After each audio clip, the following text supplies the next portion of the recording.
Bonjour et bienvenue sur le Journal du Geek, c'est Anne et aujourd'hui je vais vous proposer le test, ou plutôt la prise en main de ce BlackBerry Playbook, donc la tablette du constructeur canadien qui sort cet été malgré l'avalanche de tablettes sous Android et de smartphones sous Android aussi, donc de toutes les tailles, etc.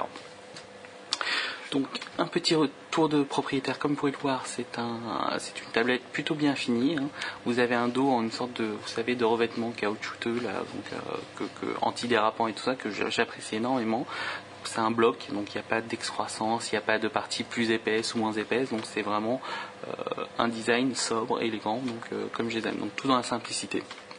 Au niveau des caractéristiques techniques, vous avez un écran de 7 pouces avec une résolution de 1024 par 600, donc ce qui vous donne un format en 16 neuvième, un APN frontal de 3 mégapixels et un APN au dos de 5 mégapixels.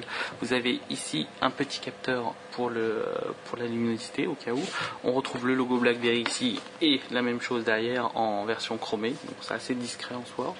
Sur le haut, vous pouvez retrouver en fait 3 boutons, donc qui sont les boutons de volume, plus, moins, plus ici, et le bouton de lecture pause au cas où pour le contenu multimédia. À côté se trouve le bouton de mise sous tension et de veille. Donc c'est un peu dommage puisque je le trouve plutôt petit.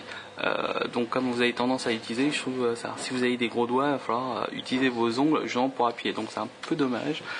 Bon, il y a certes la veille automatique etc. Mais j'aurais préféré quelque chose un peu plus de cette taille là en fait. Donc ça repart. Je pense pas que ça aurait plus gêné que ça dans le design, mais bon.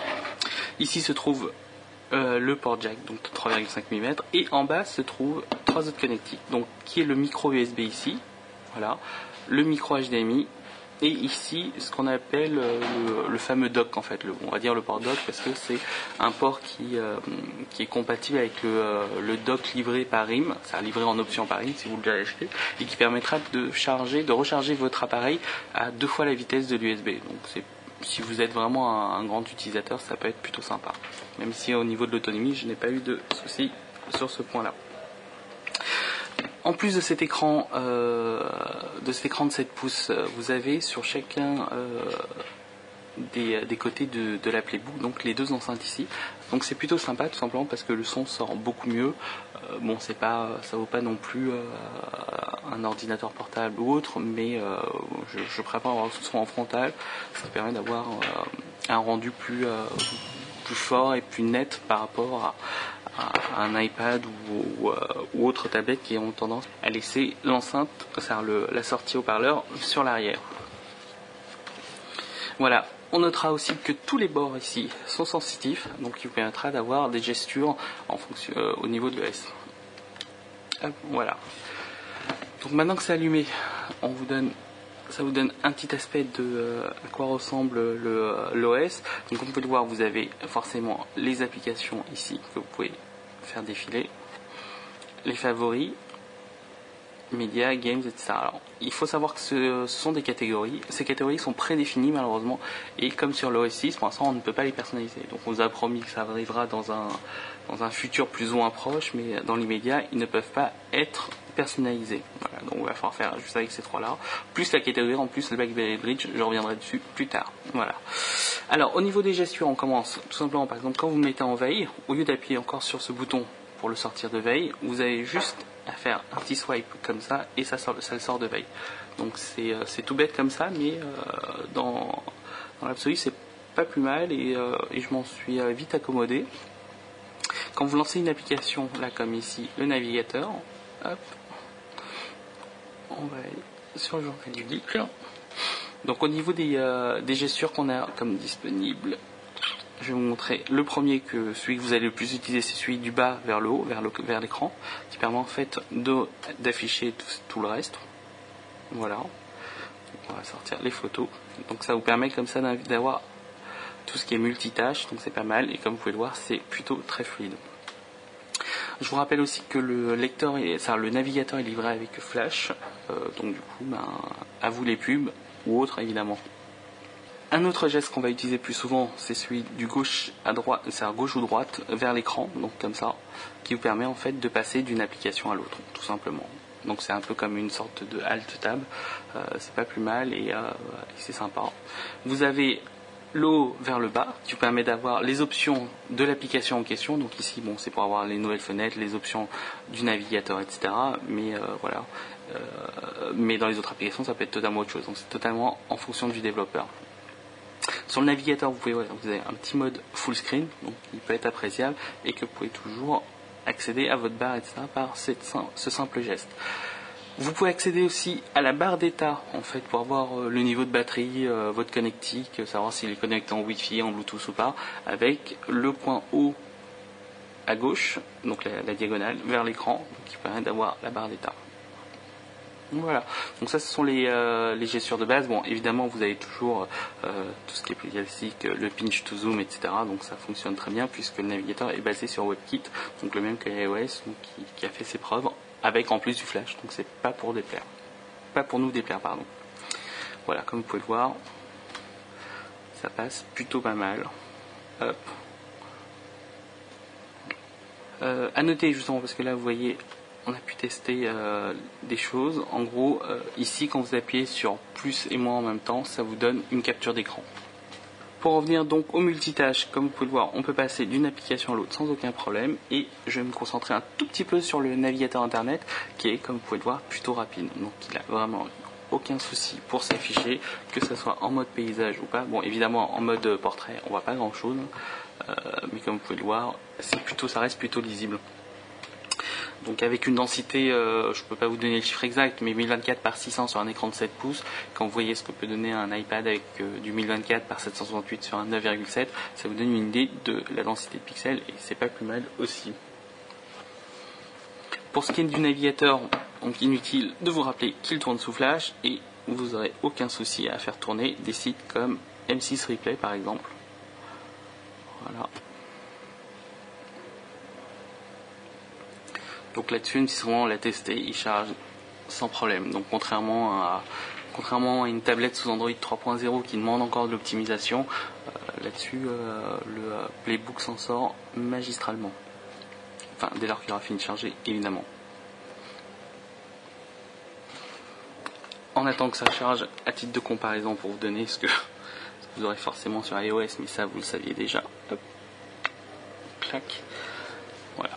Donc quand vous lancez M6 Replay, comme il n'y a pas de flash, vous devez passer par l'application. Donc après il reste le débat du site web ou application. C'est un autre débat, on viendra dessus plus tard dans une chronique du week-end.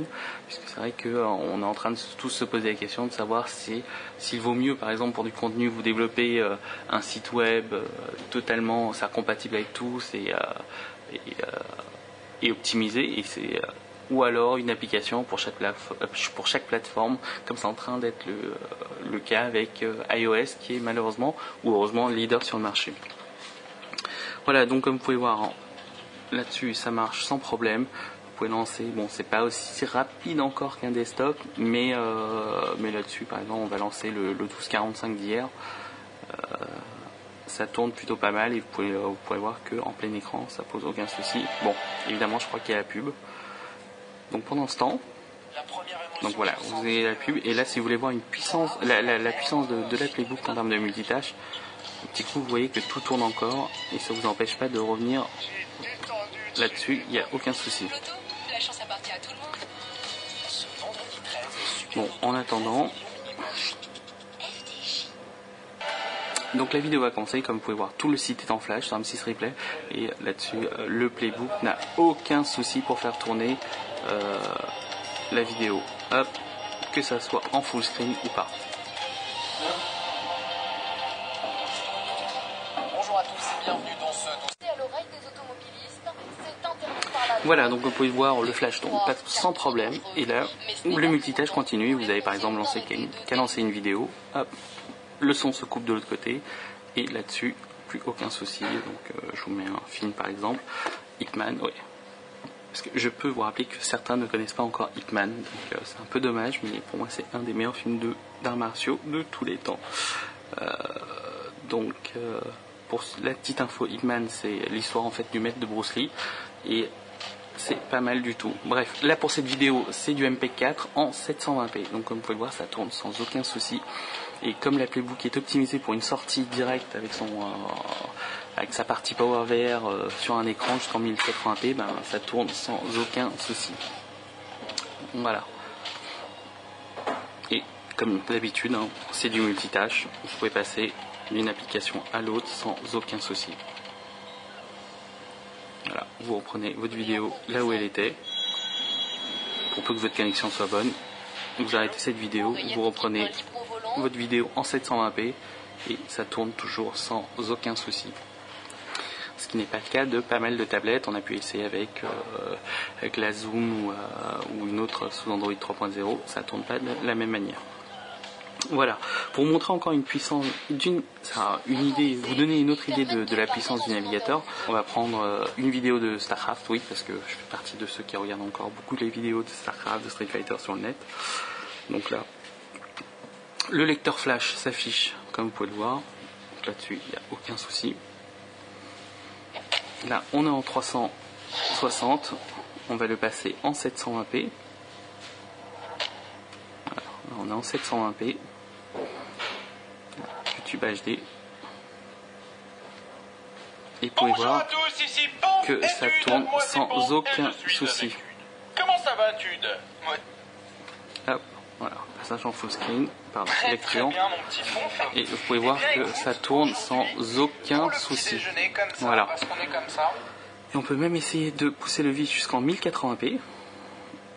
Hop, il tourne en 1080. Évidemment, sur cet écran, vous ne le verrez pas, mais quand vous sortez en micro HDMI, bah, vous le verrez tout de suite. Voilà, et là, ça tourne sans aucun souci pour peu que votre connexion suive.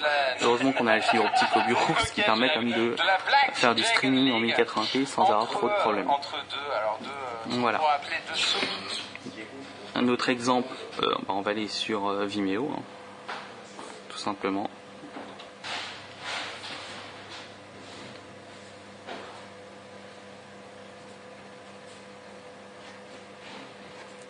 Donc on va prendre les vidéos que j'aime bien, donc les highlights. J'en ai mis quelques-unes de côté. On prend le mini stapes là. Donc comme vous pouvez le voir, hein, donc, tout le site s'affiche sans aucun souci.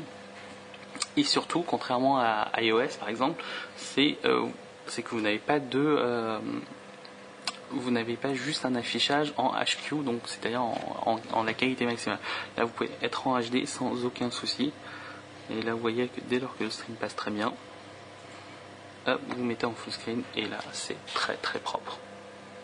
Là-dessus, j'ai pas grand-chose à dire. Et même chose encore, hein, là, vous êtes en full screen.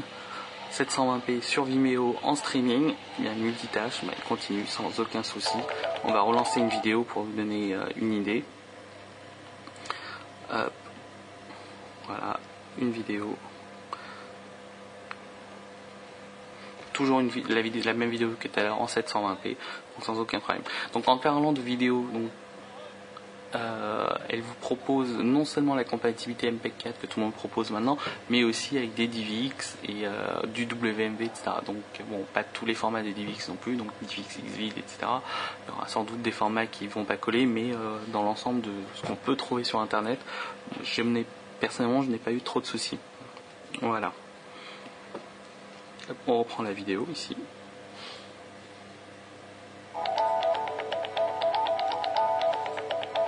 Et en full screen s'il vous plaît. Comme vous pouvez le voir, on vous propose ici de sortir du mode full screen tout simplement avec un swipe du haut, faire un geste du bord haut vers le bord bas, tout simplement. Afficher les options, si vous voulez voir la barre d'état de votre autonomie, tout ce qu'il y a de plus simple. Pour sortir d'une application, vous avez donc soit la petite croix ici, soit un mouvement vers le haut, comme sur WebOS. Donc bon, je ne dirai rien, mais je trouve que certaines choses sont plutôt pas mal inspirées de WebOS. On continue donc sur les jeux. Au niveau du jeu, je vais vous lancer un Need for Speed Undercover ici. Et pendant que ça charge, je vais vous parler un peu aussi du mode réseau du Playbook. Donc en fait, le Playbook ne permet pas un stockage de masse comme les autres tablettes. C'est-à-dire que vous allez devoir installer soit BlackBerry Desktop Manager, soit un autre logiciel dans le même style qui ne fait que donner un accès au Playbook en mode réseau. Donc, en gros, l'avantage du Playbook, c'est que si vous êtes sur le même réseau, même groupe de travail en Wi-Fi, chez vous, vous pourrez accéder depuis n'importe quel ordinateur vers votre Playbook. Donc si vous avez des fichiers multimédia à transférer, vous avez qu'à le faire. L'inconvénient, c'est que via le réseau, c'est forcément moins rapide que via USB. Voilà. Donc, pour revenir vite fait au jeu, comme vous avez pu le voir, c'est un jeu tout ce qui est plus classique. Ça vous donnera une idée de ce que vous pouvez retourner. On avait déjà posté la semaine dernière une vidéo sur Samurai 2 Vengeance, qui est un jeu optimisé à la base pour Tegra 2, qui tourne très très bien sur Playbook. Voilà.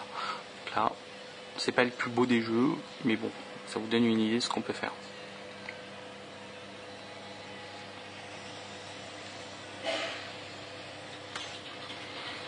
Pour vous donner encore une idée du multitâche, vous pouvez voir qu'on peut continuer, si vous trouvez que l'écran est trop grand, vous pouvez continuer en mode multitâche, ce qui est quand même sympa.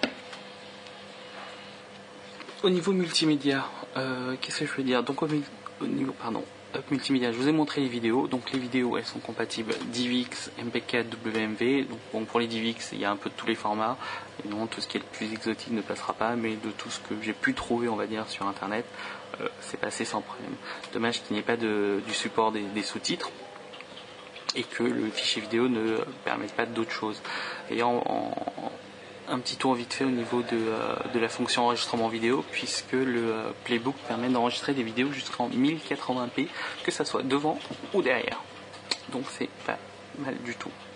Voilà. Là, on va sortir. Au niveau des images, vous avez pu le voir, rien de spécial, hein,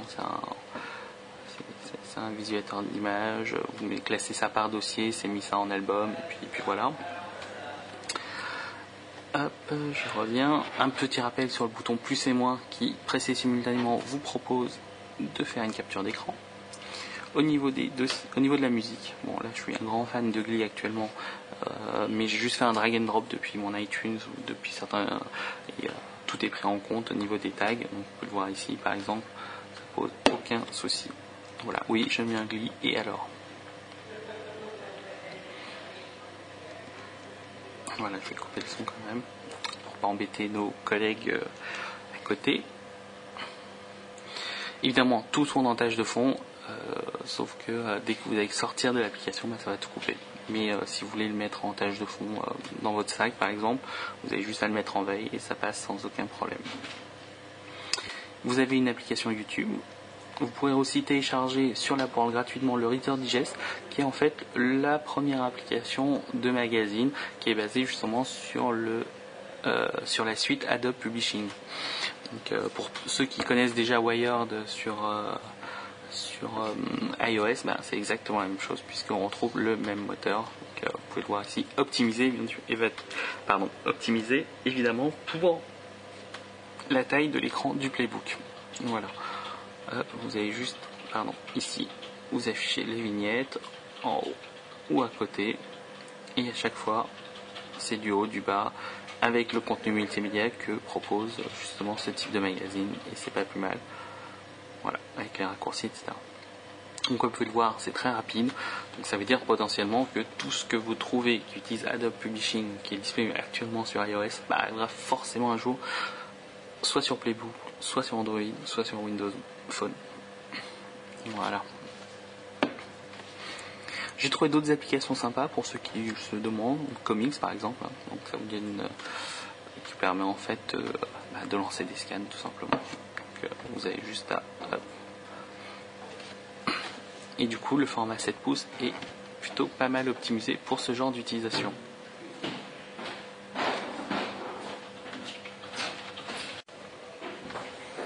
Voilà au niveau des mangas, des comics, etc. Donc on aime ou on n'aime pas. Ça vous donne une idée de les choses qui me manquaient. Enfin, les choses que je vérifie à chaque fois sur une tablette, c'est justement vidéo, manga, magazine, internet. Parce que sur une tablette, c'est vrai que j'utilise pas plus les applications que ça. On continue donc avec les choses. Bon, vous avez le dictaphone, tout ce qui est plus classique. Je vous montre vite fait le scrapbook. Donc c'est une application gratuite qui vous permet juste de créer un petit scrapbook et de vous montrer un peu les possibilités de l'écran. Donc là vous choisissez votre fond, tout simplement. Vous choisissez des photos, clac, on va dire une deuxième, une troisième, et là ça vous donne une idée de ce que vous pouvez faire dessus. Hop, voilà. Vous mettez votre chose là, hop, et puis clac, et c'est sauvegardé. Là, si vous voulez, vous pouvez l'envoyer, vous pouvez le sauvegarder, etc. Vous avez ici une application de podcast, donc qui permet d'accéder au podcast. Avant d'attaquer la partie bridge, je voudrais juste vous montrer un petit détail au niveau des paramètres. Donc vous accédez au niveau des paramètres ici. Hein. Là, vite fait, vous avez un petit raccourci pour bloquer le passage en mode paysage ou en mode portrait. Et donc ici, vous avez accès à vos paramètres. Donc les paramètres classiques, hein, Wi-Fi, mise à jour, Bluetooth, etc. Le BlackBerry Bridge à configurer. Et surtout le mode Internet Tethering. Donc en fait, si votre téléphone supporte le mode modem via Bluetooth, eh bien vous pourrez utiliser cette connexion Bluetooth pour vous connecter à Internet. Et c'est pas plus mal. Voilà, donc je sais que ça marche sur BlackBerry et Nokia par exemple, ça ne marche pas sur Android, puisque j'ai aussi essayé avec un Nexus S, ça n'a pas du tout marché, puisque Android ne propose pas le service. Par contre, Android propose le mode hotspot Wi-Fi, donc du coup, c'est un peu réglé le problème aussi. Voilà, donc après, bon, pour l'écran HDMI, il n'y a pas de tout le reste, bon, c'est du classique de chez classique. Un petit mot concernant le clavier en fait. Alors, déjà, hop. Avant de passer au mode bridge, je vais juste prendre voilà, Where to Go. Alors, je vous montrerai les autres applications aussi. Voilà, le document tout simplement. Alors le clavier en lui-même, il est pas mal du tout, donc il réagit très très bien, il n'y a pas de latence ou quoi que ce soit. Par contre, le seul hic, c'est que je comprends pas qu'avec une taille d'écran où on n'est pas forcément obligé d'avoir des boutons si gros, on ne puisse pas avoir des raccourcis pour les accents, pour les chiffres, etc. Donc pour un accent, on est obligé encore une fois d'appuyer longtemps. Pour les chiffres, on est obligé de revenir ici à chaque fois, donc il n'y a pas le shift quelque chose. Donc ça c'est vraiment dommage. Et pour l'instant, le seul clavier qui m'est vraiment tenté, on va dire, c'est celui de WebOS sur le touchpad de HP, donc j'attends de tester avec impatience. Voilà, donc bon, ça c'est du Word to Go, c'est Documents to Go, donc je vais pas revenir dessus. Au niveau du reader, bon, là-dessus pas de souci non plus, j'ai pas eu de problème. On ouvre tranquillement, on va dire par exemple n'importe quel PDF, et il le lit en mode vignette, donc vous pouvez même le sortir sur l'écran, ça peut faire une sorte de PDF là-dessus, ça pose pas de problème du tout. Voilà, on va juste faire quelque chose comme ça, vous pouvez zoomer tout ce qui est de plus classique. Là, on revient ici, et on va sortir, encore une fois. Alors ici il y a des raccourcis Hotmail, Yahoo, tout ça sont juste des raccourcis, hein, donc rien de transcendant. Et je vais vous montrer juste pour les PowerPoint, donc c'est PowerPoint to go, compatible avec les nouvelles versions et les anciennes versions bien évidemment. Là-dessus vous verrez qu'ici, là c'est juste un projet que j'ai essayé tout simplement, il n'y a pas de grand changement. Par contre, vous avez ici la sortie HDMI qui permet de sortir les slides seulement et vous de continuer à travailler sur ce genre de truc. On fera une vidéo juste après avec un écran. Voilà, donc vite fait sur le mode bridge. Donc le mode bridge, c'est le fameux mode qui fait parler de lui, tout simplement parce que, comme vous le savez, le Playbook ne vous propose pas de client mail, de calendrier, de gestionnaire de tâches. Donc, si on se place dans une optique entreprise, c'est tout à fait logique puisque l'entreprise va essayer de limiter au maximum les accès à des données sensibles comme les emails, etc. Donc du coup a été développé Bridge, parce que bon, très honnêtement, faut pas se leurrer, hein. Développer un client mail maintenant de nos jours, c'est pas ce qu'il y a de plus compliqué. Donc je pense pas que les ingénieurs de RIM et Boudet n'aient pas su faire ou quoi que ce soit. Donc ils sont vraiment partis sur une optique entreprise, d'où le développement de Bridge, qui vous permet, une fois que vous êtes connecté, donc là, connecté en Bluetooth, hop, le mot de passe déjà, qui vous demande le même mot de passe que pour débloquer votre téléphone. une fois que vous avez débloqué, là, vous avez accès à vos messages, tous les messages, donc avec les choses ici, vous voyez, on a juste avancé les messages. Et en fait, tout ce que vous faites là, c'est la réplication de ce qu'il y a là-dedans avec une présentation évidemment en tablette.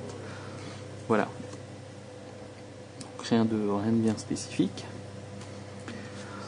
Les contacts, même chose, donc ça vous donne accès à tous vos contacts du BlackBerry. Donc on aime, on n'aime pas forcément. Le navigateur Bridge, si vous avez besoin de faire de l'internet tethering, le calendrier, le bloc-notes. Donc c'est l'équivalent du mémo sur le BlackBerry aussi. Donc tout ça est synchronisé, c'est pas mal. Et vous avez surtout accès aussi aux fichiers du BlackBerry. Alors donc comme je disais, donc dans cette optique là, juste avant de conclure là-dessus, je voudrais juste dire que évidemment ça, on aime, on n'aime pas, mais si vous êtes dans une optique entreprise, c'est totalement justifiable. Alors maintenant, c'est vrai que si vous n'avez pas de téléphone BlackBerry et que vous êtes dans une optique grand public, je dirais d'attendre juste la mise à jour du mois de juillet qui arrive, et qui permettra donc d'avoir un client générique avec le calendrier générique et la gestionnaire de page générique. Donc, en conclusion, si vous avez un BlackBerry, le Playbook prend tout son sens, parce que là-dessus ça vous gênera pas plus que ça, qu'il n'y ait pas de client mail, etc. Surtout que Bridge est compatible OS 5, OS 6 et futurement OS 7. Par contre, si vous n'avez pas si vous n'avez pas encore de BlackBerry, que vous avez un téléphone Android, iPhone ou n'importe quoi, pensez-y à deux fois, parce que pour l'instant ça va peut-être vous limiter. Ou alors BlackBerry va faire quelque chose d'encore plus ingénieux et trouver une sorte de bridge sur Android, ou de bridge sur iOS, ou de bridge sur Nokia Symbian, ou sur Windows Phone. On ne sait pas trop encore où va RIM là-dessus. Mais si vous cherchez une tablette fiable, parce que là-dessus en termes de fiabilité, j'ai pas souvent fait planter les applications, avec un design totalement différent en termes de navigation utilisateur. Dessus, le Playbook est très très bien placé. Donc il manque encore certaines choses, il manque évidemment les applications, puisqu'on n'est pas sur l'Android Market, on n'est pas sur l'App Store, on n'est encore que sur l'App World, et ça reste un monde très entreprise. Mais quand je vois de l'Electronic Arts et tout ça qui commence à arriver, je me dis qu'il y a vraiment quelque chose à faire là-dessus. Voilà, donc sur ce, je vous remercie beaucoup pour votre attention et à bientôt sur le Journal du Geek. Et normalement, après cette conclusion, il devrait y avoir la vidéo pour la connectique HDMI. Voilà.